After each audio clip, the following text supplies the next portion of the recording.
Good morning. There we go.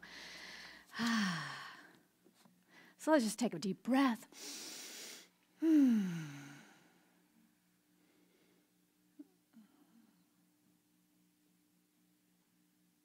Be here now.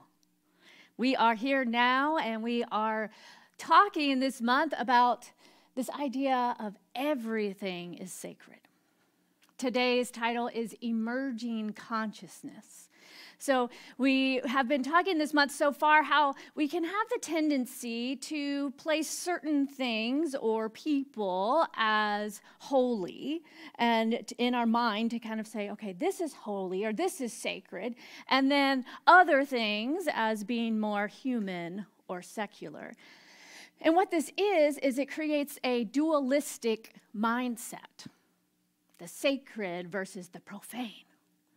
And so what we talked about last week is how can we begin to integrate all of these things beyond labels and categorizations to integrate our experience of that as one that is wholly holy. That is the wholeness of who we are exhibited through all of our actions and relationships and experiences. And so it takes quite a bit of unlearning. We have these patterns that we have, been experienced through our entire life since childhood, from the media, from our parents, from society, that shows us, that tells us, and especially in more traditional religion, that this is sacred and this is not. And so we have to unlearn this idea of experiencing life as either or, and instead embrace non-dualism, integrating everything as sacred and whole, including our pain bodies, our wounds, and our magnificence. And what I know for myself is that when I resist that which is painful and not wanting to look at it or sit with it, that it will persist, that it will continue to show up in other relationships or other opportunities for that wound, that discontent, that pain to be acknowledged. Just like all of us as little children, and perhaps even today, there is that part within us that will just get louder and louder until we are acknowledged. We just want to be acknowledged. So is that part within us that represents that unhealed wound or that pain. It just wants to be acknowledged. And when we think that acknowledging the pain will create more of it in our life, the truth is that it's actually the opposite. So we want to kind of avoid pain and avoid those things that cause discomfort in order to find peace right here, right now. But just like that little child that just wants to be acknowledged, it just continues to get louder and louder, begging for our attention until we can sit with it and hold it. And it's a temporary experience, like everything. Although it may feel like, okay, if I sit and if I acknowledge this pain or this wound, that it will somehow take over my life and I will never be able to crawl out of the depths of that sorrow. That is our human mind that is afraid to sit with the pain. But we can transcend that thought by our simple willingness, our willingness to sit with and to hold the pain, to move through the discomfort, knowing that it too is a temporary experience if we but acknowledge it and hold it like we would the little child that scrapes their knee and I don't know what I'm talking about, right? I have no experience with this at home ever. The little child that scrapes their knee and screams so loud you would think that the world is ending, and then you look and there's not even blood. But all we want within each of us is still that little child that scrapes their knee and feels it's the end of the world. And we just want to be acknowledged. We just want to be held. For a deep breath, for a moment, acknowledging it. And then from there, we can regulate our nervous system and then notice, okay, how am I to proceed from here? So taking these steps towards developing this mindset or this worldview that embraces everything as sacred, not just those things that appear on the surface to be that which society has deemed holy or sacred. To embrace everything, we can begin to see the beauty and the wholeness and the truth in all of our activities. Even those day-to-day activities that must be done, washing the dishes, doing the laundry. And it calls us to then lean into life in a new way, embracing wonder and curiosity in everyday moments, and exploring how the divine spirit, the sacred, is showing up in both the expected things, situations, and places, and in unexpected ways and places. So Dr. Ernest Holmes reminds us that a mystic is one who intuitively perceives truth and who, without conscious mental process, arrives at a spiritual realization. The mystics include great prophets, the inspired writers, the illumined souls of all ages. All mystics has recognized the absolute unity of God and man, or woman, or person, or being. So Holmes reminds us that it is through this awareness of our oneness that we can discover that inner mystic. That we all have that potential. He says a mystic is one who intuitively perceives truth. We all have the ability to intuitively perceive the truth. And we can gain insight by studying the great mystics of this world. But the moment of actual spiritual realization still must occur within our own being, within our own consciousness. It could be sparked by a moment of insight, by being present with nature, or reading a sacred text, or a poem, or hearing a certain lyric, or combination of music and art. These things open our mind and our hearts and our consciousness to see beyond the apparent circumstances and to see the beauty and the oneness of all of life. So when we study the teachings of the mystics, we can find the profound similarities in all of their experiences. From whatever experience or part of the world, perspective, culture they may come from, these different religions and cultures from different time periods, the message is all pointing to the same universal truth that we are all one. And these mystical experiences can occur within each of us in our own lives.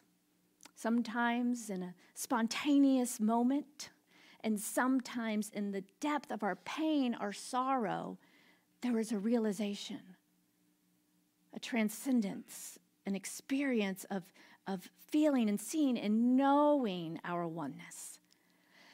And our spiritual practices are such that can keep us on this path to remaining open and aware of this divine energy that is always flowing, that lives within all beings, and keep us open to the possibility of experiencing the divine and the sacred in our daily lives. Rabbi David Cooper says, we can learn about mysticism or we can practice being mystics. And it doesn't have to be an either or, right? Learning about mysticism and studying the great mystics offers a pathway to the mystical life for ourselves. And the science of mind, it is a philosophy and a faith and a way of life, which we get to practice, to embody and experience the sacred.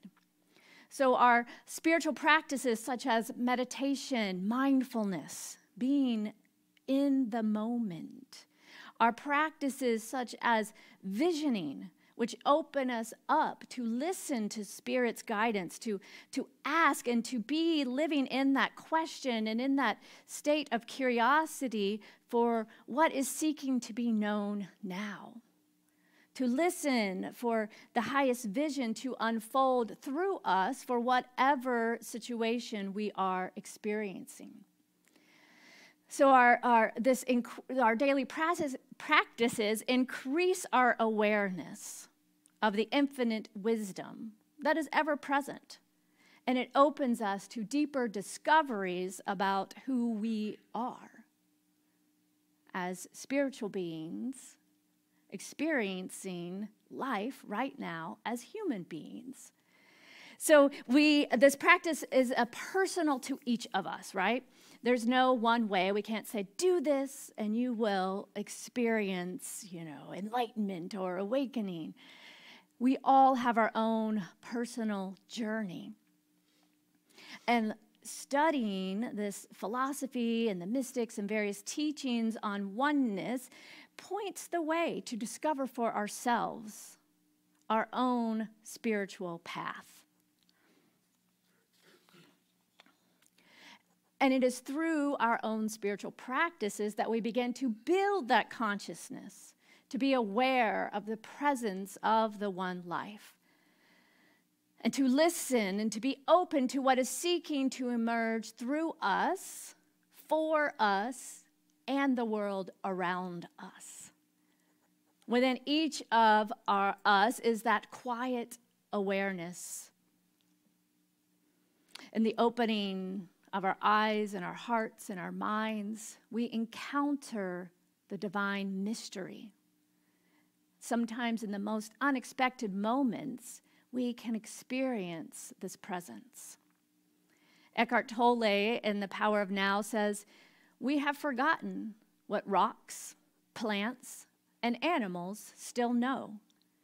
We have forgotten how to be still, to be ourselves, to be where life is, here and now. To bring our attention to a stone, a tree, or an animal doesn't mean to think about it, but simply to perceive it and to hold it in your awareness. Last weekend, I had the opportunity to go hiking. It's one of Cadence and I's favorite little adventures that we do together. And we went up to Natural Bridge, Red River Gorge, and did that hike. And it is such an opportunity to be present not only with the vast views that are offered at the top of the hike, but to be present in the little details along the way. And this is something that I find as a certain mindset, or as adults, we have different intentions in hiking. It may be for exercise, so we're like, okay, I just want to get to the top as fast as I can. But with a child with you, you just got to let that all go, because every little thing is a moment for curiosity and engagement and being present. The patterns of the rocks along the way, every little nook all of a sudden becomes a little bed or an opportunity to look behind and to see something, to listen. What is that? Cadence swears she saw the eyes of some creature in some, cavern that we were exploring. we both heard something that sounded like, "Mrrr." Now, having read the sign before we hiked, we had that seed planted in our minds that black bears brown bears are in the area. So what we actually heard, I don't know. But when we have that seed planted in our mind and our minds are curious, and we were kind of in this little part that was, they have a rail blocked off because they don't want people falling down, and to protect the bats that live in these cages. So we were in kind of a little, off the path, but still not off the path where you're not supposed to be. I respect nature. And you hear these things, and all of a sudden, right, you're like noticing things that you might not have noticed before. And then we get to the top, and there's this tree that had been singed because some fires apparently had come up from the other side of the trail, which was blocked off. But from the top, we can kind of see evidence of where some of the fire had been. And there's this little kind of, about this tall tree that had been burnt. And on this dark, crisp tree, we notice this green insect. And we probably spend half an hour with this green insect. So it's almost like fluorescent. Neither of us had ever seen anything like this before. We're like, okay, it's kind of cricket-ish meets praying mantis meets grasshopper. And has these long antennas out. It was very curious about us as much as we were about it. And then when we thought it might have flown, but I think actually it was kind of jumping to another area, and we followed it, and we found it. And we interacted with this insect, like I said, for about 30 minutes. And then I kind of came back to, okay, we got to, time check, we got to keep it moving. But those moments are the moments of timelessness, of being in the now, and being so curious with something that had we gone only with the intention to look out and see the vast views and to get those awesome pictures, we would have missed the sacred opportunity to commune with this little green insect that I still don't know what it is. I'll post a picture. I know those of you that have more experience of this region and that knowledge may help me identify it. But as Eckhart Tolle says, we have forgotten what the plants and the rocks and the animals still know. To be still, to be ourselves, and to be here now. So in this present moment, there is so much opportunity. There is opportunity to release the past, and then in this present moment to let go of everything, and then that is the place of the fertile ground where something new can emerge. Being in this now moment when time stands still and we are so present, we can then open up to listen and to hear and to perceive something new that is seeking to be revealed. So this is a great practice if you have something going on in your life that you find yourself ruminating on. I don't know, is that just me? Ruminating on over and over, and having these various thoughts that just kind of jump in your mind about things that have either happened in the past or may happen in the future. To breathe and to come back to the present moment, to look out the window or step outside if you have the opportunity, or find something really small to focus your attention on. And or to find something really large to focus your attention on. So for me, it's the juxtaposition of the two, right? I love looking out at the stars at night and just contemplating the vastness of the galaxy and the universe and that which is so far away and so beautiful and helps give me some perspective, right, on my life. And at the same time, looking at something so tiny and being so curious and brought down into its little world can help me give perspective from both sides. And what it does is it snaps us out of the mind, the tendency to either want to be in the past or to be in the future, to worry and come back to this moment to remember that we are one, that we are whole, that we are perfect, whole, and complete in this moment. And in this moment, there is only love. And in this moment, we can choose to remember that love is who we are. Consciousness is always evolving. We are growing and expanding just like the universe itself.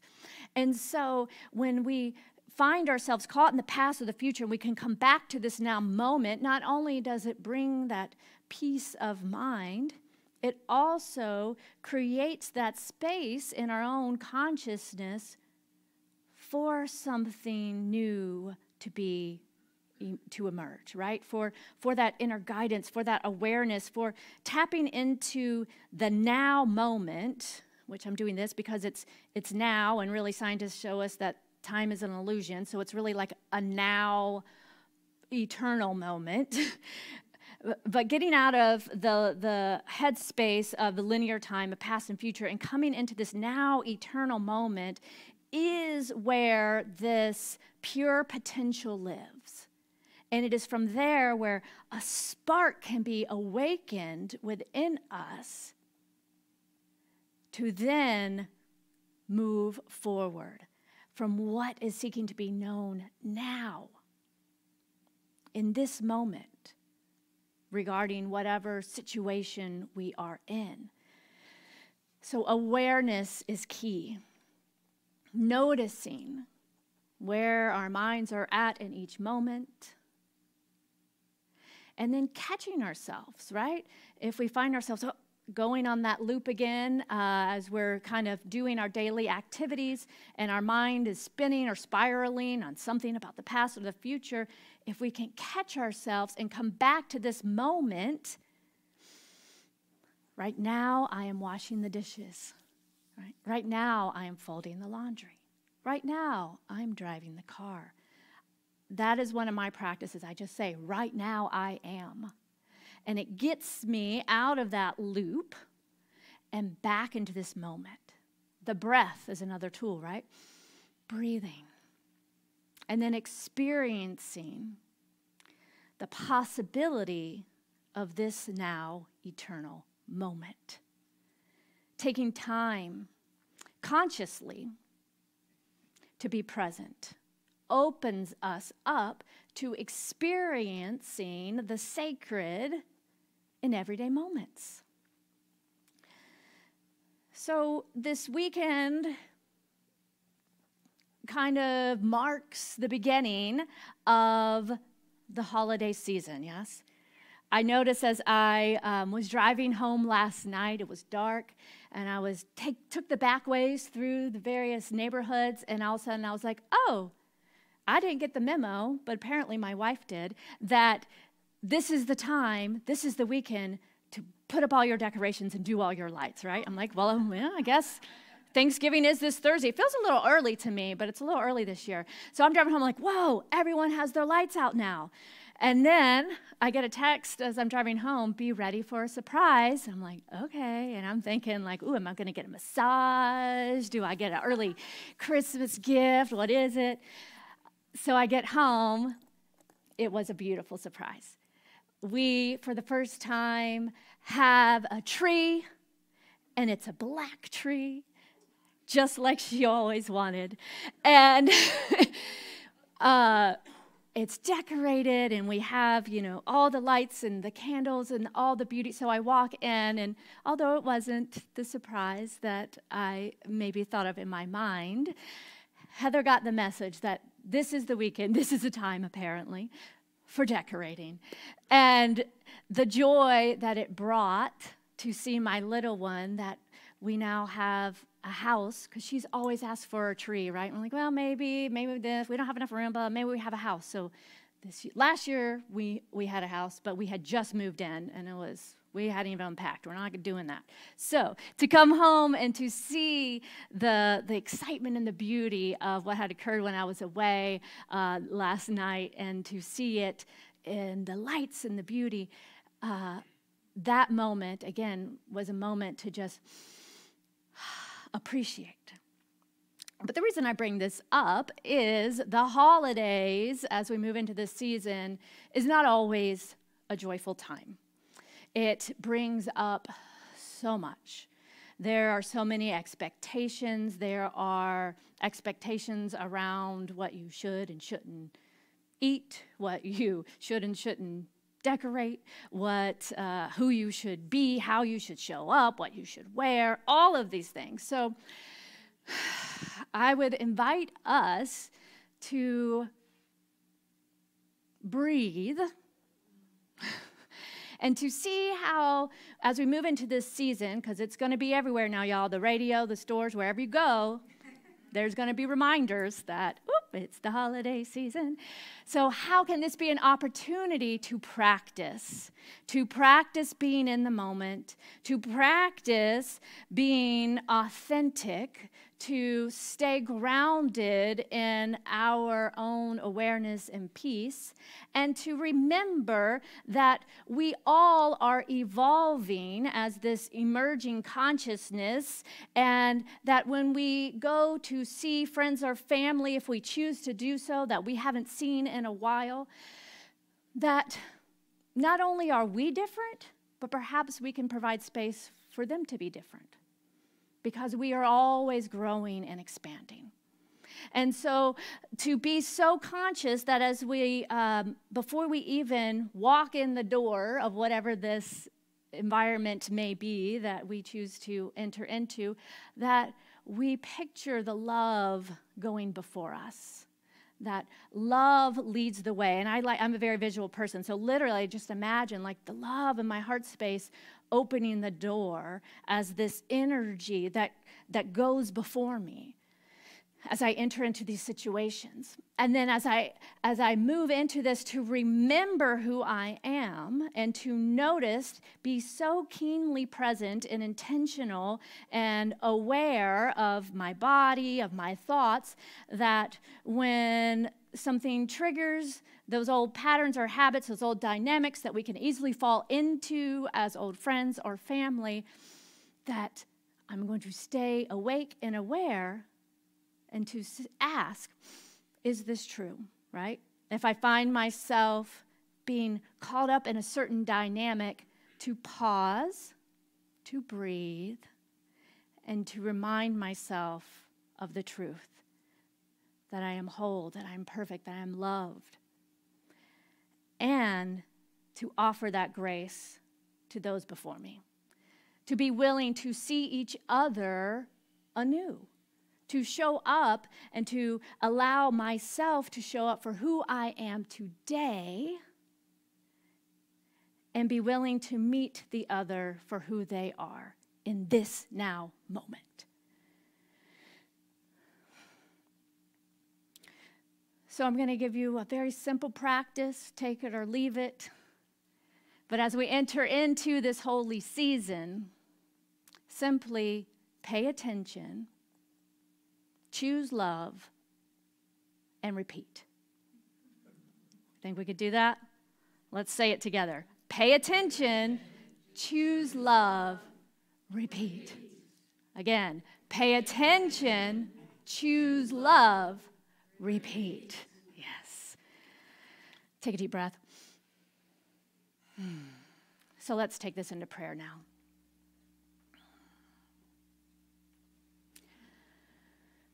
So grateful for this now opportunity to recognize and to witness the presence of love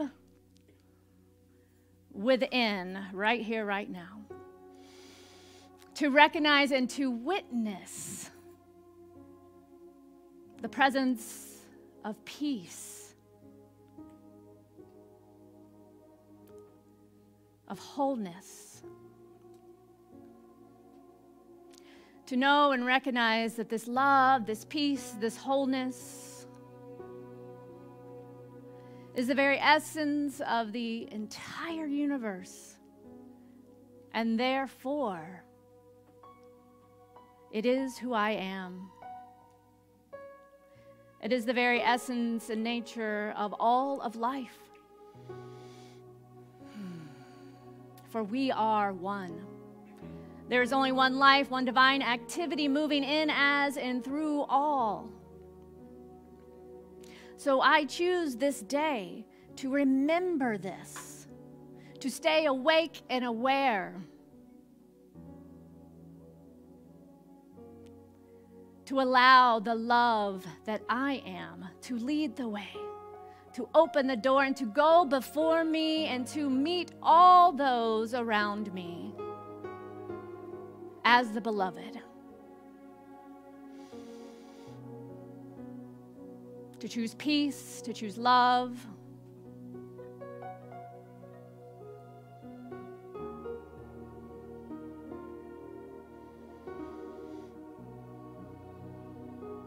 to witness my thoughts, to notice my emotions, my feelings, any physical sensations, and to integrate the wholeness of who I am in this now moment, and to ask what is seeking to be known now.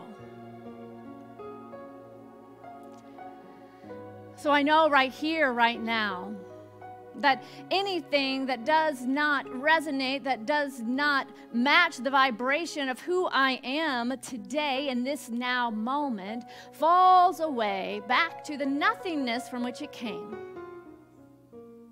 Any old dynamics or patterns from old family systems, from society, from messaging that articulated something anything but the truth and the wholeness and the love of who we are now falls away.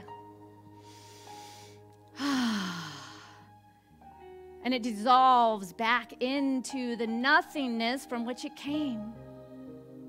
Like the gift of the black hole that absorbs infinitely, we can allow this process to occur right here, right now, within our own physical, spiritual, mental bodies, emotional bodies, to absorb that which no longer resonates with who we consciously choose to be this day, how we choose to show up this day as the wholeness, as the love, as the peace. Affirming and knowing now that love is always the answer. I ask, what would love do now? What does love look like now? Letting go of how things have been, letting go of the fear of what may occur, and becoming completely present, guided by love, walking in this world as love, right here, right now. So I'm so grateful. So grateful for the opportunities to pay attention and to choose love over and over again. So grateful for the love that is showing up right here, right now in all of my relationships. And so grateful to have the opportunity of choice, intention. So grateful to choose how I show up this holiday season. And with great gratitude for the fulfillment of this prayer, I release it now into the action of the law that always says, yes, yes, yes, my beloved, knowing it is done and it is so. And so it is.